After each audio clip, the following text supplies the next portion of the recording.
Well, I can't spend the rest of my life coming into this stinking apartment every 10 minutes to pore over the excruciating minutiae of every single daily event. Because we watched Season 8, Episode 3, The Bizarro Jerry.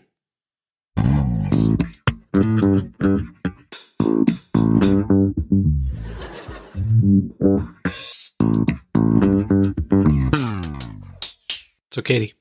Hello, Derek. Oh, is my mic on? How did you like The Bizarro Jerry? So I laughed quite a bit. Did I like it? Yes. You laughed more at this episode than at maybe all of Season 7. Yeah, well, yeah. I laughed at some Kramer stuff. Mm-hmm. I laughed at... I don't feel like I laughed at anything in the Bizarro world. Have you noted down where I laughed? Just when Jerry asked Kramer what was in his briefcase and he said crackers, and you laughed very hard. So The Bizarro Jerry was written by David Mandel. It was directed by Andy Ackerman. It aired on October 3rd, 1996. Vulture.com ranked it as the 27th best episode. Mm-hmm. Screen Crush had it at a nice 69. Sweet. And IMDb had this smack dab in the middle of the top 10. Oh. With a number 6. It's the 6th best Seinfeld episode. Wow. I mean, I didn't think it was that good. Like, what was the first one? 20-something? That feels right. 27? Yeah. I guess this is fan voting. It's memorable. So Screen Crush did say that, like, this is a episode that's like better in your mind than when you actually watch it. It and the next episode are two episodes that I think kind of entered the zeitgeist for their like premise more than anything that like happened in them. Maybe the next episode. Anyways, I'm getting ahead of myself. So when I was writing down the synopsis, which I'll read shortly, I laughed because of something that was in it and that was going to come up and that I know of. Why don't you share the synopsis with us and we can all be in on whatever you're talking about? No, we're going to throw it back to last week when I asked you if you remembered this episode. Elaine starts hanging out with friends that remind her of the gang, but they're all slightly different. Surprise! You did. Mm-hmm. Elaine hangs out with bizarro versions of Jerry, George, and Kramer. Kramer pretends to have a job. Jerry's girlfriend has man hands. I just remembered you also laughed very hard when they said, "We're going to the library." What for? To read. Because at that point, so this is why I'm like, it wasn't that good. Because at that point, they were normal people who were just like, you know, the mirror world versions of Jerry, George, and Kramer. And they're just starting to tip into like goody two-shoesness. And then later, it just gets over the top.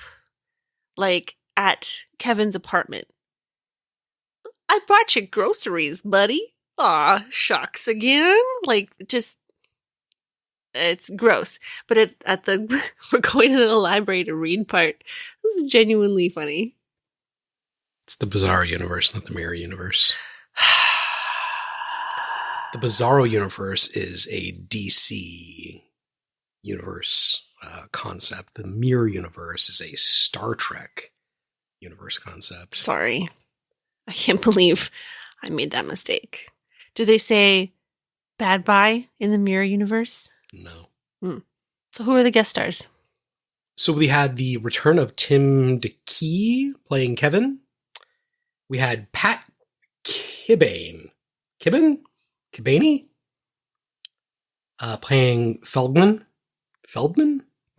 Bizarro Kramer. He's most notably for being on like 70-something episodes of Mad TV. Oh.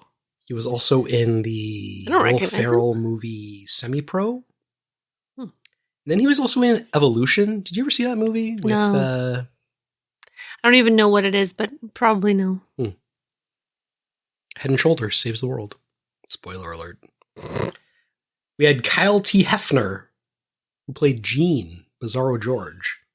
He was in Flashdance, When Harry Met Sally, and Young Doctors in Love. I love that movie. He played Dr. Charles Leto in Young Doctors in Love. Who's that? You were constantly talking about Young Doctors in Love, so I'm surprised you didn't recognize him. I don't think he wears glasses. Leto. So the pictures in his like IMDb of like things that he was in, not as a George analog, he wasn't wearing glasses and he didn't look... Probably misses his old glasses. Yeah. We had Kristen Bauer von Straten, who played Jillian, a.k.a. Manhands. She was in Romy and Michelle's High School Reunion, True Blood, and 50 First Dates. She also was listed in Maxim Magazine's 2003's 50 Hottest Women, where she placed 50th. She was the least hottest woman. 2003? Like, what was she doing in 2003? She wasn't Manhands. Like, she had already been Manhands. Mm-hmm. So what... Those weren't her real hands, so I don't think they negatively affected her standing. No, but you know what I mean. Like, what year... I'm not asking you, but I'm wondering, like, what year did Romy and Michelle come out? She was, like, going through her IMDb, she was, like, in an episode of CSI Miami here, and, like, this there. Like, she was a... Yeah. Okay. I don't know. They needed 50 women. How hard it is to find 50 hot women. Mm-hmm. That was back when there was only 3 television channels. Anyone else? There was also Justina Vall, who played Amanda. She was in 7 Days, Kiss the Girls, and Jerry Maguire. So I think my favorite part of this episode is not only does Elaine hang out with in the Bizarro world, but the real world has also become the Bizarro world because George is popular with women, Kramer has a job, Elaine doesn't have time for Jerry's bull. Right? Everything is different. Up is down, left is right. Black is white, day is night. Yeah. How do you feel about, so we talked about how in season 8 they stopped opening the show with I'm Jerry's alarmed stand-up. every time. But it's almost like it's a weird like throwaway scene where there's dialogue that doesn't have anything to do with the episode. And so it was Jerry and George talking about being abducted by aliens. Yeah. Would you rather be in a zoo or a circus? I think a zoo is a very like classic, like you're abducted by aliens, we're going to put you in a zoo. I cannot think of any reference where somebody is abducted by aliens and put into a circus. We're not going to talk about the structure. We're going to debate zoo or circus.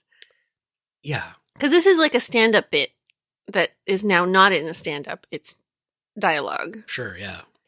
George is right. Like if you had a choice, you would want zoo because you just live your life and you're observed. Yeah. And it's less demanding. There's a Vonnegut book about this, isn't there? Probably. George is wearing a hat that is dying for a little propeller on top. This whole scene's weird. Giant coffee cups. Like big gulps. Maybe they put a woman in the zoo with me and try to have us mate. What if she rejects you? I'm no worse off than I am now. Except they get to take a ride in a spaceship. I mean, that is funny. So the guys go on a quest for a washroom in Midtown. And George brings them to an office building. Bathroom's got high ceilings and a flush like a jet engine. This is George's like superpower. He knows the best place for a public washroom in wherever you are in the city. A couple things happen in the lobby of this office. One, they walk in and Kramer goes to the bathroom and nobody says, like, can I help you? What are you doing here? Another is they stand 1.5 feet away from a woman, and George says, "Wow, nice."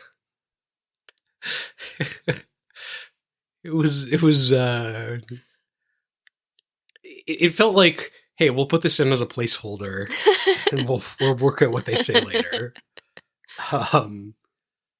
You do come back to like a scene of like a men's room door and you hear like a super loud flush and Kramer just go, woo! Yeah. Do you remember the first time you tried one of those Dyson hand dryers? Like blow your socks off? Not literally, but like it's the most amazing thing in the world. Yeah, but now I would rather have a clean paper towel. Today I went to the washroom at Costco, as is my wont, and I was shopping there. I didn't just go to the bathroom. You were like... I'm in mid-Ottawa. They got floor-to-ceiling concrete, at least one working sink. You know what? And half a soap dispenser. This Costco has better doors than the Costco I usually shop at. You went to the nice Costco, did you? Just the bathroom, you know, the metal doesn't meet and there's the big gap. But this one had like a piece of metal on the inside attached to cover the gap. Oh, yeah. And a hook to hang your bag on. The newer Costco has the worst bathroom. The one, the Costco in the East End does not have any hooks to hang bags on. You have to like stick it over the edge of the door, like over the corner, jam your jacket in there, or fling it over the top and someone's going to steal it. Like some kind of bathroom squirrel stuffing away your nuts. Hanging my mushrooms to dry. Who's your favorite president? I mean, probably Obama. Sure. Can you, do you know what, like, decade what century James Polk was in? Probably since 1774. Or 6. Both. Yeah. Both are true. July 4th, 1776. I think so. So Elaine gives Jerry this, like, baseball card. Here are her stats. She has a serious boyfriend, owns her own car, favorite president, James Polk. I might have been... Polk is what? 19... Like in the teens? 1912? I was going to guess 1870s? I don't know. Over under. Do you remember when we were at the bar and we played the game where you had to guess what year the Disney movie came out? Yes. It was a fun game. We were bad at it. Oh, yeah. It's much more difficult than you think. Yeah. You do have to go into, like, classic Disney. You can't use, like, Moana. I don't know what year that came out. Time has both shrunk and expanded over the last 4 years. You know, they're doing a Moana sequel. Ugh. Why do you need a sequel? I heard something cool about Moana. So, Instagram feeds me a lot of music stuff. The Note? Yeah. Yeah.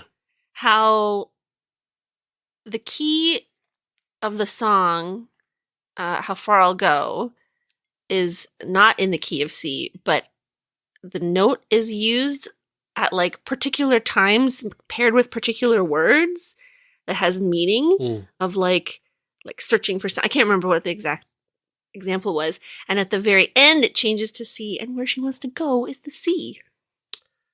I will point out that at one point you said you could write better songs than Lin-Manuel Miranda. Oh, were we listening to the Hamilton soundtrack? I was like, there was big hype about Hamilton. This was several years ago.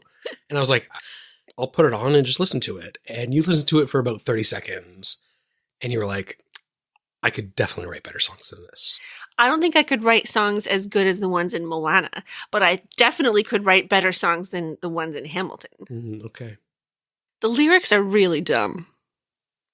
In Moana or in... No, in Hamilton. Hamilton. Our kid was in a musical theater class and they sang one song from Hamilton. It was so boring. It was so dumb. It was also about drinking. Hamilton, so you don't get the references. I know, but it was a bad song. People like Hamilton. I know, but, people can like what they like. And I haven't seen it, so maybe I would like it. I don't like the music from Hamilton. Don't yuck their yum. Kevin's going to go to the Museum of Miniatures with me. You would never do that. Why would anybody want a friend? So Jerry calls Man-Hands part woman, part... George the Animal Steel? What did I write here? Zombie? No. Horrible beast. Don't know if I should, oh wait, what? Oh yeah, no. I want to go back to the photo of the woman. Jillian? I don't know her name. So, I must have been writing, or I missed why Elaine has a photo of her in the first place. She wanted to set Jerry up with her friend, and he was like, I don't know. And she's like, here's his picture. And then... Why does she have her picture? Did she ask? I know why she has it, so she can show Jerry. Why does she have it? Did she ask Jillian, like, I want to set you up with my friend, but he wants a photo? I think that's kind of a normal thing for the 90s, maybe. Maybe like a Sears posed photo? Like a school photo size as an adult? That's not a normal thing. Nobody had photos of themselves like that. Maybe Jillian was trying to get out there. That's her business card with her favorite president written on the back? I think Elaine wrote her favorite president on the back. I know. I just did not understand why Elaine had this photo. And why this woman had another exact same photo in her purse. It's called a plot device. Yeah, and we have a podcast that's talking about the plot of a show, so play along.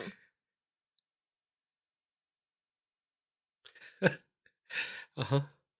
Of all the things that happen in Seinfeld, you're like, wait a second. This is where I draw the line.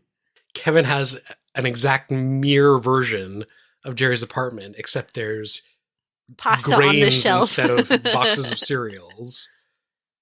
I really liked the Bizarro apartment. Like, it was delightful to see everything the other way. Do you have some trivia about this? Yeah, did you see the statue of Bizarro Superman in the back? Yes. So the crew could not source a statue of Bizarro Superman, so they bought a statue of Superman and painted it as Bizarro Superman. What does Bizarro Superman look like? It just looks like Superman. Looks a lot like Superman, but like a bizarre version of him. He looked more buff, kind had of like longer a hair. Zombie Superman. Oh, I thought he looked kind of like a Hulk Superman. I mean, Hulk kind of looks like a zombie, doesn't he? Well, I wouldn't say zombie. I'd say he looks maxed. He's got a huge package. Looks maxed? He's got a very square, angular face, more so than... They're just drawing him to be grayer. I don't know. Why does Bizarro Superman have gray skin? I don't really know. I'm not... Like, as a kid, I was a big Superman fan, but I'm not a big Superman fan now. You're a DC guy? Okay, he does... Why does he look like the Scarecrow with, like, blacked out eyes? Because he's Bizarro Superman. Ugh. So Kramer and Jerry are odd coupling, Jerry's waiting up for him. He's like clutching his bathrobe and nagging him. And if you're going to be late, call. Kramer comes in and grabs a drink, and it's Johnny Walker Black Label, not Hennigan's. Yeah, not Hennigan's. They didn't make it. I'm disappointed. I don't know if you've noticed, but lately I've been drifting aimlessly. A little bit of structure in Kramer's life seems perfect. He doesn't even want to get paid. This club that George goes to is, I know it's a TV show, and I know they're filming dialogue, but it's a very bright and very quiet club. Also a lot of seating. So much. It's all seating. Yeah. Where are they going to dance? Off camera. I have a question about Kevin's apartment. Was Elaine never there when she dated him? I guess not, no. Like, we see them together somewhere. I guess Elaine's apartment, yeah. And at the Reggie's. Is this our first introduction to Reggie's? Oh, no. No? Okay. They've been there. Oh, yeah, okay. Many times before. Sorry, my bad. I've been hanging out at Reggie's. It's the first time they call it Reggie's? No. It's been a while, folks. What does Elaine want Jerry to pick her up in White Plains for? Buttons? She has boxes full of buttons. Oh, I guess for something for J. Peterman? I don't know. She can get herself to White Plains, but she can't get back with buttons? I don't know. They needed a favor, I guess. Where is White Plains and how far away is it? Hey, Google. How far away is White Plains from Manhattan? How many hours is that? Is what I want to know. Well, 30 miles. So you're probably going to be like about an hour, maybe with traffic an hour. Yeah. When I want to know the distance to something, I want to know how many hours. Because you're Canadian. Yeah. Hold on. I remember I was like had some friends, internet friends that came to Toronto and they were American. And they were like, how many blocks is it? And I was like... That's not a standard unit here. I don't get the people that want the distance for, like, something's 30 miles away. It's like, yeah, but like... If you're driving, how long is it going to take you? The consumable I have is time. Yes. Exactly. Maybe your car service charges by the mile. I'm like, what was that movie with Justin Timberlake and Amanda Seyfried? Where time is the currency that people use. And they like keep it on their forearm. Yeah. And it's like bright green. You know what I'm talking about? Yeah. That's this. It's life. So do you have like your total that's left? Yep. Your life savings are on your arm. And then if you get into like a, like a boring conversation, does it start to go faster? Like if you want to like hop on the bus, it like costs you time. And if you like work a job, they like give you time. Wouldn't the bus save you time because it's faster than walking? It would, but that costs you sometimes. You have to like weigh how much time it saves you versus how much time it costs you. I hate this conceit already. It's a metaphor. Metaphor means secret. I don't really have any more notes. What'd you think of man hands? We haven't really talked about man hands. Those weren't really her hands. Yes, I know. It was a member of the crew. This was very funny, and it was very funny to see her like touching Jerry's face with the man hands. It would have been a fun scene to film. Yeah. Cracking into that lobster. I mean, I don't really know how to eat lobster. Are you supposed to do that? I think one of my biggest fears is being at a restaurant, accidentally ordering lobster, and they just bring out a giant sea bug that I then need to like. You just black out and you realize you said lobster. Yeah. I think whenever I order lobster at a restaurant before I order it, I'm like, how is the lobster served? And they're like, if they're like, oh, it's a whole lobster and you need to like crack it yourself, I'm like, I'm not getting that. No, thank you.